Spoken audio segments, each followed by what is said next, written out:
오늘의 만나를 시작하겠습니다. 함께 같이 찬양합니다.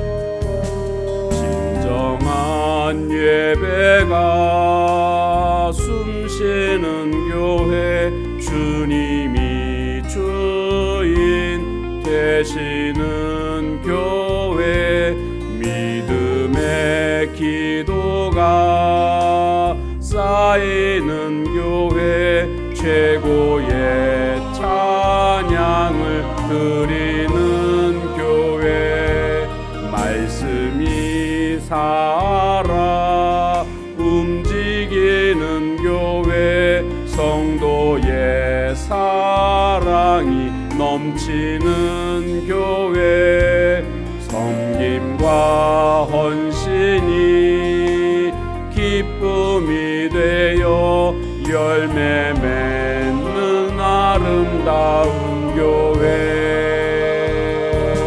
주님의 마음 닮아서 이웃을 사랑하는 교회, 주님의 영광을 위해서 빛 대신 주님 전하는 교회, 사랑의 불꽃이 활짝 피어나 날마다 사랑에 빠지는 교회, 주께서 사랑하는 우리 교회가 이런 교회 되게 하소서.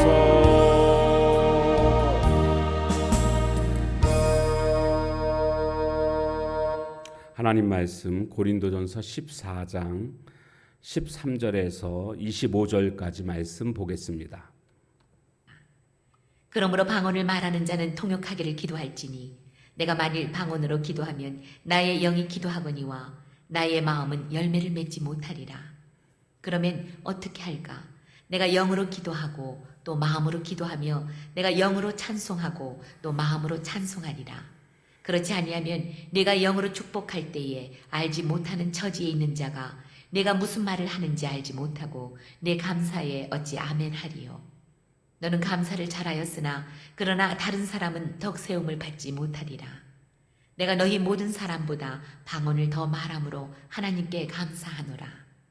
그러나 교회에서 내가 남을 가르치기 위하여 깨달은 마음으로 5마디 말을 하는 것이 1만마디 방언으로 말하는 것보다 나으니라.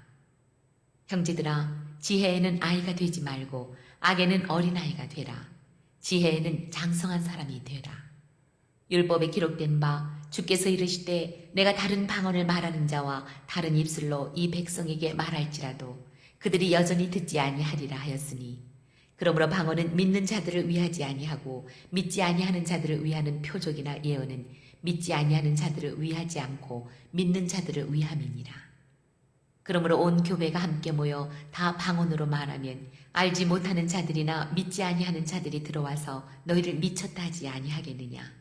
그러나 다 예언을 하면 믿지 아니하는 자들이나 알지 못하는 자들이 들어와서 모든 사람에게 책망을 들으며 모든 사람에게 판단을 받고 그 마음에 숨은 일들이 드러나게 되므로 엎드려 하나님께 경배하며 하나님이 참으로 너희 가운데 계신다 전파하리라.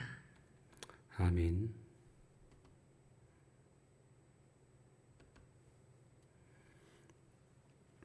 고린도 교회는 무질서하게 방언을 남용함으로 말미암아 큰 문제가 됐습니다. 방언도 분명히 성령의 은사인데도 불구하고 오히려 이것이 교회를 혼란스럽게 하는 그런 일들이 벌어지고 있었습니다. 그래서 바울은 이 방언에 대해서 분명하게 태도를 취하고 있는 것을 보게 됩니다. 특별히 고린도 교회가 잘못된 것이 뭐냐 하면 방언을 최고의 은사로 생각하고 있는 겁니다. 그래서 방언을 하냐 방언을 못하느냐로 모든 것을 다 판단하고 있는 이와 같은 상황이었습니다. 그러나 바울 사도는 그게 아니다라는 것을 말하면서 너희들 방언하는 것으로 인해서 자랑하지 말고 통역하는 은사를 받기를 힘써라, 이렇게 권면해주고 있습니다. 자, 그래서 14절 말씀을 보게 되면 내가 만일 방언으로 기도하면 나의 영이 기도하거니와, 방언으로 기도한다는 것은 내 영이 하나님께 기도하는 겁니다. 그래서 나의 마음은 열매를 맺지 못하리라. 나의 마음은 열매를 맺지 못한다, 이 뜻은요, 내 이성은 이해하지 못한다, 그런 뜻입니다. 그러니까 내 영은 기도하고 있지만 내 이성은 지금 무슨 기도를 하고 있는지를 전혀 그 뜻을 알 수가 없다라는 겁니다. 그래서 바울 사도는 내가 영으로 기도하고 또 마음으로 기도한다, 이 말씀이 5절에 15절에 나오는데요. 내가 영으로 기도하고 또 마음으로 기도하며 내가 영으로 찬송하고 또 마음으로 찬송하리라. 이렇게 되면 어떤 상황입니까? 영은 기도하지만 또 통역도 가능하니까 내가 지금 무슨 기도를 하고 있는지, 내가 무슨 찬송을 하고 있는지 이게 다 뜻이 이해가 된다라는 겁니다. 그러니까 방언의 은사만 받지 말고 통역의 은사도 하나님께 달라고 구해서 그렇게 방언과 통역의 은사를 함께 하면 유익이 된다라는 것을 말해주고 있습니다. 그런데 이 통역보다는 방언의 은사에만 집중하고 있었거든요. 그래서 19절 말씀에 보게 되면 19절에 보면 그러나 교회에서 내가 가르치기 위하여 깨달은 마음으로 5마디 말을 하는 것이 1만마디 방언으로 말하는 것보다 나으니라. 가르칠 때에 알아들을 수 있는 말로 5마디 말하는 것이 더 유익하다는 겁니다. 어떤 것보다요? 1만마디 방언보다. 왜 그렇습니까? 방언으로 1만마디를 해봤자 하나도 못 알아듣는다는 겁니다. 그러니까 못 알아듣는 그런 방언에 집중하지 말아라, 이렇게 지금 그들에게 권면하고 있습니다. 오늘 은사에 대해서 오늘 우리는 어떤 생각을 가지고 있습니까? 은사 받지 못한 사람들 혹은 방언하지 못하는 사람들에 대해서 무시하고 있는 그런 태도를 취해서는 결코 안 되겠습니다. 그것은 아주 잘못된 비성경적인 태도라고 할 수가 있습니다. 그러면서 계속해서 20절에서 형제들아, 지혜에는 아이가 되지 말고 악에는 어린 아이가 되라. 여기 지혜가 뜻하는 게 원래 그 헬라어 뜻은요, 판단하는 기능을 말해주고 있습니다. 지각, 깨닫는 것. 깨닫는 데에는, 판단하는 데에는 아이가 되지 말아라. 그러니까 지금 이 지혜는 방언 사용을 절제할 수 있는 지혜를 뜻하는 것입니다. 너희들 좀 잘 생각해봐라. 그리고 잘 판단해봐라. 지금 방언을 지금 이렇게 하는 것이 옳은 것인지 유익이 되는지. 그러니까 좀 잘 판단해서 아이처럼 그렇게 되지 말고 오히려 악에는 어린 아이가 되라. 악에는 어린 아이가 되라는 뜻은 뭐겠습니까? 죄 짓는 데는 어린 아이가 되라, 그런 뜻입니다. 그렇지만 판단하는 데 있어서는 어린아이처럼 판단하지 말고 장성한 사람처럼 좀 판단 좀 해야 된다. 지금 이 방언 사용하는 것 때문에 지금 유익이 되는 게 아니라 문제거리가 되고 있지 않느냐. 이런 것 좀 잘 판단하라, 그런 뜻입니다. 그래서 지혜에는 장성한 사람이 되라, 이렇게 권면해 주고 있습니다. 오늘 그러면 이 부분에 있어서 장성한 사람, 어린아이, 이 부분에 있어서 오늘 우리들의 모습을 한번 적용해 보십시오. 어떤 분야에서 우리는 장성한 사람이 되고 있습니까? 혹시 죄 짓는데 장성한 사람이 되고 있지 않습니까? 또 반면에 봉사와 충성, 이런 것에는 어린아이가 되고 있지 않습니까? 나이가 들수록 우리는 우리의 믿음도 장성해져야 되겠고 영적인 성숙도도 장성한 모습이 되어야 하겠습니다. 마지막으로 23절에서 25절까지 말씀을 보게 되면 방언과 예언을 비교하고 있습니다. 어떤 게 더 유익하다고요? 예언이 더 유익하다고요. 지금 방언에 대해서 가장 높은 은사로 생각하고 있는 고린도 교회를 향해서 방언을 자꾸 이제 깎아내리고 있는, 의도적으로 깎아내리고 있는 그런 바울의 모습을 볼 수가 있습니다. 23절 말씀에 보면 방언으로 그렇게 말하게 되면 그 방언 알아듣지 못하는 사람들이나 아예 믿지 않는 사람들이 그 모습을 보면 뭐라고 말하겠느냐? 다 미쳤다고 그러지 않겠느냐?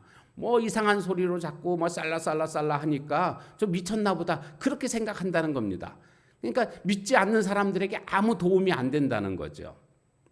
실제로 저도 이제 저는 이제 중학교 때 방언을 받았는데요.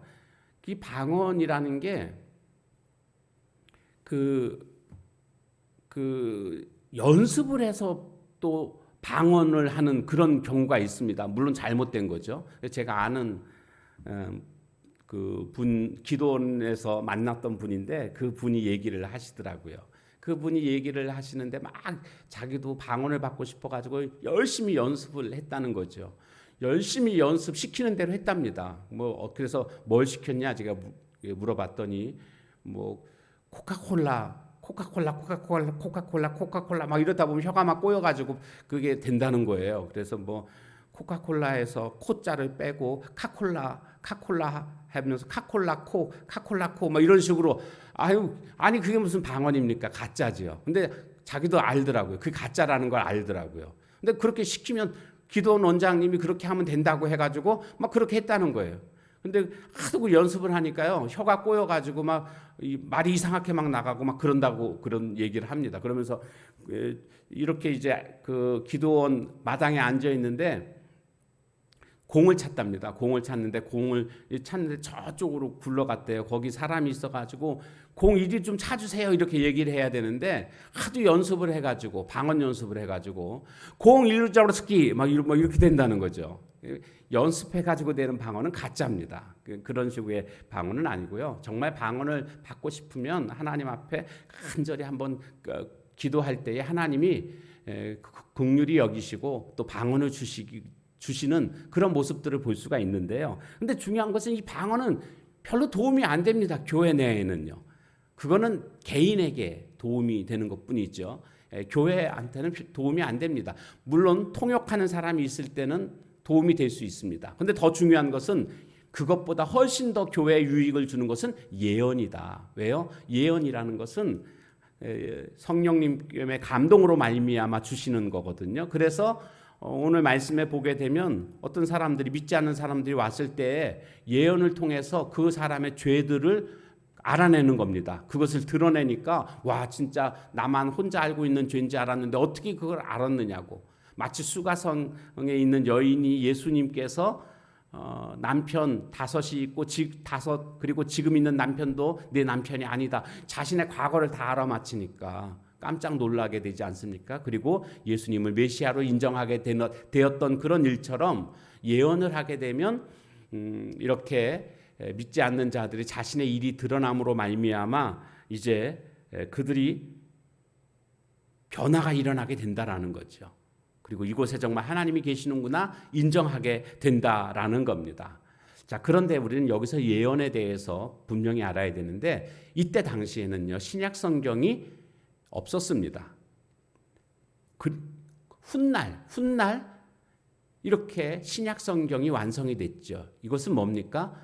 말씀이 예언의 완성입니다. 오늘날 그래서 예언은 성경 말씀이 예언입니다. 그러므로 오늘 우리는 말씀에 집중해야 되고 말씀을 묵상해야 되고 이 말씀대로 순종하며 살아가는 것이 그래서 중요합니다. 오늘도 말씀을 통해서 우리가 좀 더 장성한 사람으로 거듭나고 성숙되어지고 또 하나님의 뜻을 이루어 갈 수 있는 우리 모두가 다 되어지시길 주님의 이름으로 축원합니다. 기도하겠습니다. 하나님, 오늘 고린도 교회 내에 잘못된 모습들을 고치고자 애쓰고 있는 바울 사도의 모습을 우리가 보게 됩니다. 특별히 오늘 말씀 가운데 악에는 어린아이가 되라고, 그러나 지혜에는 장성한 사람이 되라는 말씀을 보게 되었습니다. 오늘 나는 과연 어떤 분야에서 어린아이가 되고 있고 어떤 분야에서 장성한 사람이 되고 있는지를 한번 살펴볼 수 있는 저희들 되게 하옵소서. 그래서 봉사와 충성에는 장성한 사람이 되고 죄 짓는 데에서는 어린아이가 되는 그런 오늘 우리들의 모습이 되게 하옵소서. 말씀의 중요성을 깨닫게 되었습니다.